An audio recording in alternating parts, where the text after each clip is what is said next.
probably is the number one proof, even though it's not forensic, which is today, with 5 decades, better rockets and computers, the farthest that NASA can send an astronaut into space is only 1,000th the distance to the moon. It's mind-blowing. You cannot have greater technology in the past and in the future. Is there any machine, cell phone, microwave oven, automobile that's better in 1969 than it is today?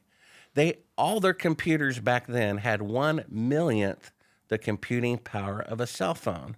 And yet NASA has never kept a schedule in their entire history, except the most complicated mission of all time. Right. They're ahead of schedule. If they could go to the moon on the first attempt with 1/1,000,000th the computing power of a cell phone, we would have been on Mars 10 years later. We'd be in another solar system by now, and there'd be bases all over the moon. Trips so that people can play basketball on 1/6 of gravity. But that's not the case. You cannot have greater technology in the past than in the future. Lindbergh flew across the Atlantic in 1927, right? Imagine 56 years later, 1982, and that's about 3,000 miles. So in 1982, no airplane can fly across the Atlantic, and the best airplane we have today can only fly 3 miles. That's exactly what they're claiming. It's so absurd. The truth is right there in front of people's eyes. And then if you play clip not D6 or just 6, I'll call it, listen to this 5 seconds, right? This has never happened in the history of the world either. So there's never been a time where technology was greater in the past and in the future. And they also never did this in the history of the world. Take a listen to this. I'd go to the moon in a nanosecond. The problem is we don't have the technology to do that anymore. We used to, but we destroyed that technology, and it's a painful process to build it back again. Okay, so for the first time in the world, technology, and in today's dollars, one that cost $250 billion, was intentionally destroyed. Now, if you're going to intentionally destroy something, you might consider the atomic bomb. But only 10 years after the first explosion in 1945, 10 years later, they were 1,000 times more powerful.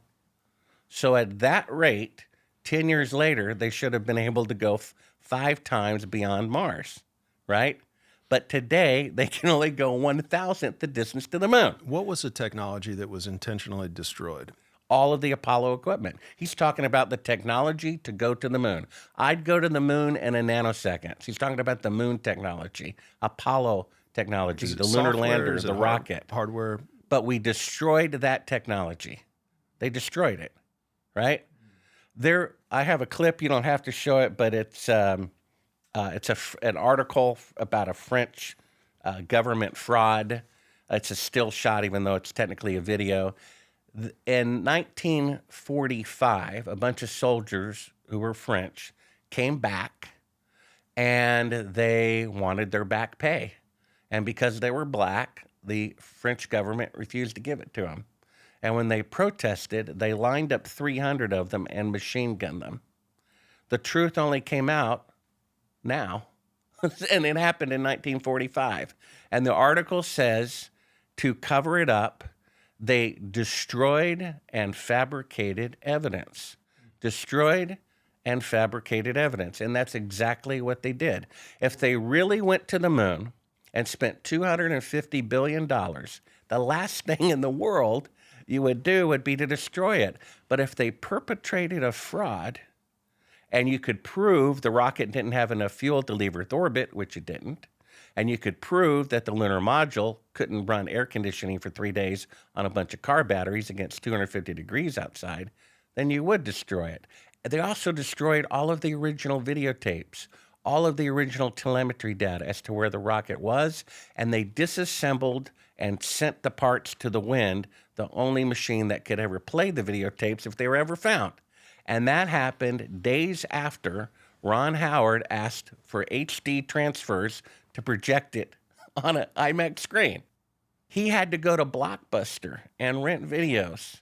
95% of that movie are reenactments shot in a TV studio, when in fact, and he reduced, I think, something to like 5%. Which movie? Ron Howard? It was a Ron Howard production of the Apollo films. It was an IMAX film, came out in the late 90s.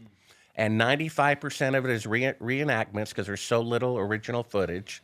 And you can see the VHS tracking line.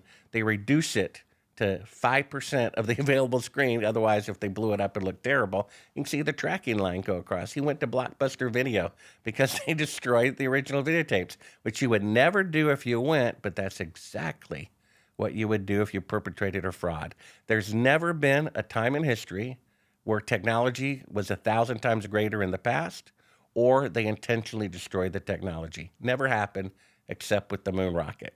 How about that? What else was destroyed? There was audio tapes that Videotapes were destroyed, all of the original videotapes, Yep. and all of the original telemetry data, which shows where the rocket really is. telemetry data showing where the rocket is from Earth. Correct. NASA recorded the location of the rocket, which was actually falsified through various computer programs and fake satellites. They had two satellites. They had the Tetra A satellite, which they claimed fell into the ocean 6 months before Apollo 11, when in fact it was still up there, you see, secretly simulating transmissions coming from the spacecraft.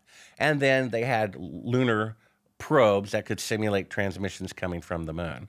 So they're saying that NASA lost the original backup tapes due to poor archive management, tape reuse, and bureaucratic mistakes, not because of a cover-up. So, Well, yeah, just like the Apollo 1 fire was an accident right, instead of a yeah. homicide. Yeah, they just couldn't manage their files. I went to the Smithsonian in Washington. They have the Declaration of Independence. It's about 250 years old. Yeah, I don't know why they would lose a videotape that's 30 years old they of them lose walking everything. on the moon. NASA loses everything that they don't want to keep. Well, they obviously, like you said, either they're super incompetent, Right. or it was intentional. right. So Those are the only two options. they're not super incompetent. You wouldn't think so. You wouldn't No. think they would be that stupid to lose everything that they have, for Yeah. sure. So if this was to be, if you're right, then the telemetry data, I mean, this was observed by how many countries, how many observatories, how many independent scientists would have to be a part of this in order for it to be a hoax? Yeah, that's one of their arguments that they claim is proof that it must be real. Yeah. They say, and the number seems to increase over time, just like